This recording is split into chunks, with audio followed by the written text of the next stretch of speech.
নমস্কার, দ্য ওয়ালে আপনাদের স্বাগত। বিধানসভা নির্বাচনের ফল পর্যালোচনায় এবারে আলোচ্য অসমে আপনারা জানেন যে বিজেপি তৃতীয়বার সেখানে সরকার গড়তে চলেছে এবং 126 বিধানসভা মোট আসন, সেখানে বিজেপি মানে শতাধিক আসনে বিজয়ী হয়ে সরকার গড়বে, এমনটাই এখনো পর্যন্ত আমরা যখন ভিডিও করছি তখন সেই আভাস পাওয়া যাচ্ছে যে 100 থেকে সামান্য বেশি কয়েকটি আসনে তারা এগিয়ে আছে। ধরে নেওয়া হচ্ছে যে এই সবকটি আসনেই বিজেপি এবং তার সহযোগীরা বিজয়ী হবে।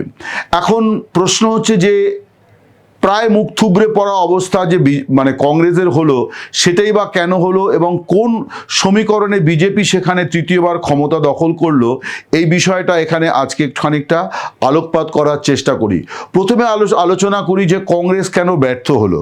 কংগ্রেসের ব্যর্থতা শুধু নয়, কংগ্রেস যাকে মুখ্যমন্ত্রী পদপ্রার্থী হিসেবে সেখানে প্রজেক্ট করেছিল, প্রদেশ কংগ্রেস সভাপতি গৌরব গগৈ, তরুণ গগৈ অসমের প্রাক্তন মুখ্যমন্ত্রী, তার পুত্র গৌরব গগৈ, তিনি অসমের রাজনীতিতে তারও একটা নিজস্ব মানে আইডেন্টিটি আছে, তারও একটা জায়গা আছে, জনপ্রিয়তা পরিচিতি আছে এবং সেই কারণেই এই লোক মানে বিধানসভা ভোটের কয়েক মাস আগে সেখানে তাকে প্রদেশ কংগ্রেস সভাপতি করে পাঠানো হয়। গৌরব গগৈ কিন্তু জোরহাট কেন্দ্রে তিনি নিজে হেরে গিয়েছেন। এই যে পরাজয়, এবং দেখা যাচ্ছে যে দলকেও তিনি মানে খুব উল্লেখযোগ্যভাবে পরাজয় থাকেই, হারজিত থাকেই, কিন্তু খুব নির্মম পরাজয়, যেটাকে বলা যায় যে একেবারে ভরাডুবি।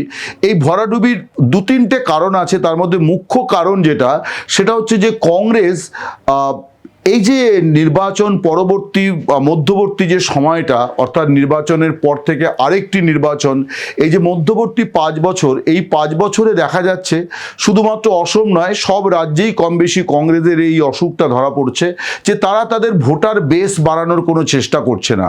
অর্থাৎ তাদের ট্র্যাডিশনাল যে ভোট ব্যাংক, সেই ট্র্যাডিশনাল ভোট ব্যাংকের ওপর ভরসা করেই তারা নির্বাচনে মুখোমুখি হচ্ছে। যেমন অসমে এবারে যে কটা আসন তারা পেয়েছে, তার একটা বড় অংশ হচ্ছে মুসলিম অধ্যুষিত এলাকার ভোট, সেখানে তারা পেয়েছে, সেখানে তারা অনেকগুলি আসন পেয়েছে, কিন্তু ওই পার্টিকুলার জাতির ভোট তারা পেয়েছে, যেখানে মুসলিম ভোট ওই আসনগুলিতে জয় পরাজয়ে একটা গুরুত্বপূর্ণ ভূমিকা পালন করে। অসমে কংগ্রেসের আরও একটা ভোট ব্যাংক, যেটি হচ্ছে যে অহোম জাতি, প্রায় 2% আছে উত্তর আসামে।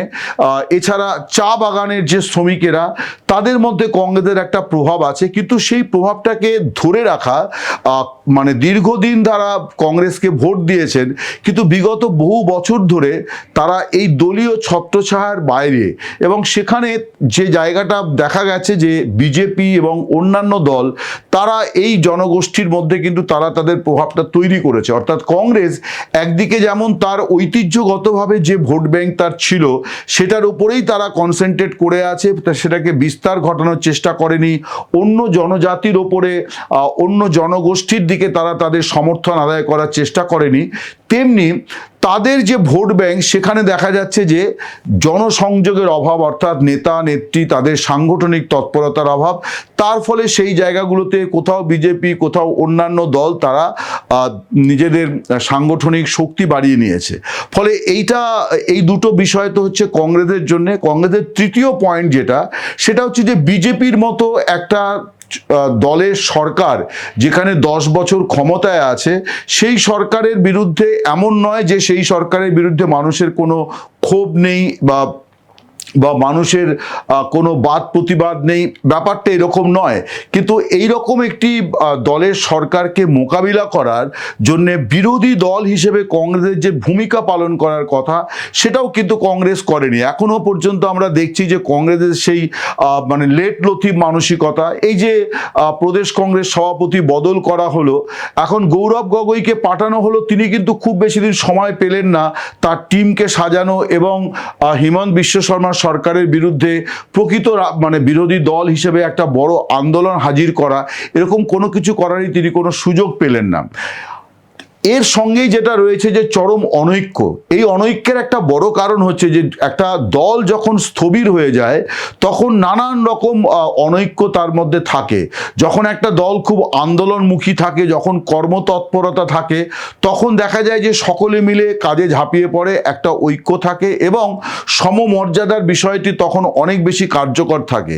কিন্তু যখন একটা দলের মধ্যে স্থবিরতা, দলকে স্থবিরতা গ্রাস করে, তখন কিন্তু দেখা যায় যে এই ধরনের গোষ্ঠীদ্বন্দ্ব, এই ধরনের সমস্যা, অন্তর্কলহ, অন্তর্কোন্দল যেগুলো আমরা বলি, সেগুলি অনেক বেশি মাথাচাড়া দেয়। এবারে নির্বাচনে তো দেখা গেল যে মানে প্রার্থী তালিকা ঘোষণার পরেও কংগ্রেসের শীর্ষস্থানীয় নেতা তারা দল ছেড়ে বিজেপিতে গিয়েছেন।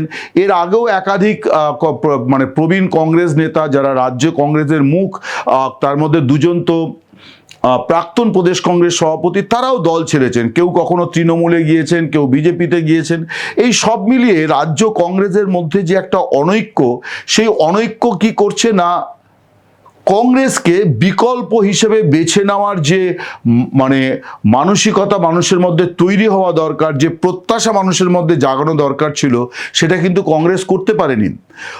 অন্যদিকে হিমন্ত বিশ্ব শর্মা, তিনি যে তার দলকে আবার ক্ষমতায় ফেরাতে পারছেন এবং তিনি নিজে তার কেন্দ্রে ৮০,০০০-এর মতো ভোটে এগিয়ে আছেন, এতক্ষণে হয়তো তিনি তার বিজয় ঘোষণা হয়ে গিয়েছে। এই যে বিপুল মার্জিনে তিনি জিতলেন, তার পেছনে একটা মুখ্যত কারণ হচ্ছে যে তিনি, তার দল বিজেপির মতোই, তার মধ্যে একটা কনসিস্টেন্সি আছে, সেটি হচ্ছে যে হিন্দুত্ব।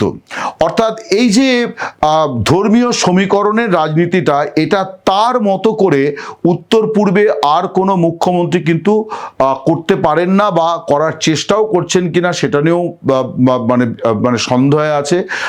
হিমন্ত বিশ্ব শর্মা, তিনি কিন্তু একেবারে নিষ্ঠার সঙ্গে দলের এই রাজনীতিটাকে সেখানে করছেন এবং বাংলাদেশি বিতরণের যে বিষয়টি, অনুপ্রবেশকারী বিতরণের বিষয়টি, এখানে তার বক্তব্য, তার কথাবার্তা, এই সব কিছু নিয়ে প্রভূত বিতর্কের অবকাশ আছে। অর্থাৎ তিনি যেভাবে বাংলাদেশি বিতরণের কথা বলেন, অনেক সময়তেই সেটা গ্রহণযোগ্য হবে না বৃহত্তর জনসমাজে। কিন্তু বিজেপির যে মানুষ বিজেপিকে ভোট দেয়, যে মানুষ হিন্দুত্বের ছাতার তলায় আছে, তাদের কাছে কিন্তু হেমন্ত বিশ্ব শর্মার একটা তুমুল গ্রহণযোগ্যতা আছে। তার সরকারের বিরাট কোনো পারফরমেন্স এরকমটি কেউই জোর দিয়ে বলবে না। এটা ঠিক যে পশ্চিমবঙ্গে লক্ষ্মীর ভাণ্ডারের মতো অসমেও এই ধরনের একটা কর্মসূচি আছে, সরকারের একটা প্রকল্প আছে মহিলাদের অর্থ সহায়তা করার, কিন্তু সব মিলিয়ে অসম গভর্নমেন্ট যে একটা খুব বড় কিছু করে ফেলেছে, বা আসামে উন্নয়নের একটা কোনো জোয়ার বইয়ে দিয়েছে, বা খুব যে পারফর্মিং গভর্নমেন্ট এমনটি নয়। কিন্তু তারপরেও তারা যে ক্ষমতাটি ধরে রাখতে পারলো, 2016-তে প্রথম তারা ওখানে সরকার গড়ে এবং উত্তর পূর্বে অসমেই প্রথম বিজেপি সরকার গড়েছে, সবচেয়ে বড় রাজ্যটিতে সরকার গড়েছে। তারপর থেকে তারা যে ধারাবাহিকতাটা রক্ষা করতে পারছে, সেটার পেছনে একটা দলগত মানে প্রচেষ্টা, যেটা বিজেপি সর্বভারতীয় স্তর থেকে ক্রমাগত তারা মনিটর করে যে রাজ্যের পার্টি কেমন চলছে, রাজ্য সরকার কেমন চলছে, এই সব কিছু তাদের নজরদারির মধ্যে থাকে। একটা পরিবার হিসেবে তারা কাজ করে। এই ঐক্যটা কংগ্রেস কোনোভাবেই শাসক দলকে কখনোই মানে বিপাকে ফেলতে পারছে না। যদিও আমি যে কথা বলছিলাম যে অ্যান্টি ইনকামবেন্সি, একটা সরকারের বিরুদ্ধে 10 বছরের সরকার, যদিও দুজন আলাদা মুখ্যমন্ত্রী, প্রথম 5 বছর সর্বানন্দ সোনোয়াল তিনি মুখ্যমন্ত্রী ছিলেন, তিনি পরবর্তীকালে দিল্লিতে মন্ত্রী হয়েছেন এবং বিজেপির প্রেসিডিয়াম সদস্য হয়েছেন, পার্লামেন্টারি বোর্ডের সদস্য হয়েছেন। কিন্তু হিমন্ত বিশ্ব শর্মা, যিনি প্রাক্তন কংগ্রেস নেতা, তিনি বিজেপিতে এসে বিজেপির রাজনীতিটাকে যেভাবে তিনি আত্মস্থ করেছেন এবং যেভাবে তিনি ব্যাট করছেন দলের এই রাজনীতি নিয়ে, তার ফলে তাকে মোকাবিলা করার মতো কোনো নেতা কিন্তু এই 10 বছরে কংগ্রেস এবং অন্য বিরোধী দলগুলি কেউই সেভাবে তৈরি করতে পারলেন না। এই নিয়ে কোনো বৈজ্ঞানিকভাবে বা খুব সচেতনভাবে কোনো প্রচেষ্টাও কিন্তু বিরোধী দলগুলিতে দেখা যায়নি। তার ফলে কংগ্রেসের সেখানে এবারও ভরাডুবি হলো। অর্থাৎ টানা এবারে 15 বছর তারা ক্ষমতার বৃত্তের বাইরে থাকতে চলেছে।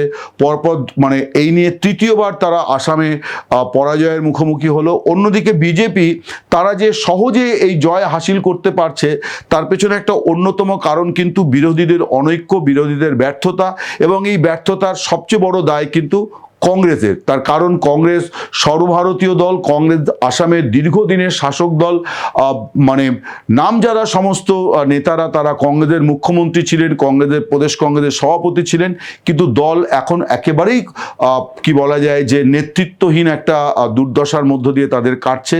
তার ফলে আসামে খুব সহজেই বিজেপি আবার তৃতীয়বার সরকার গঠন করতে চলেছে এবং হেমন্ত বিশ্ব শর্মা তিনি নানান সময় নানান ধরনের বিতর্কিত মন্তব্য করে বিতর্কে জড়ালেও তার পক্ষে এই ভোট বৈতরণী পেরোনো মোটেই কোনো কঠিন কিছু হলো না। নমস্কার, শুভরাত্রি, সকলে ভালো থাকবেন।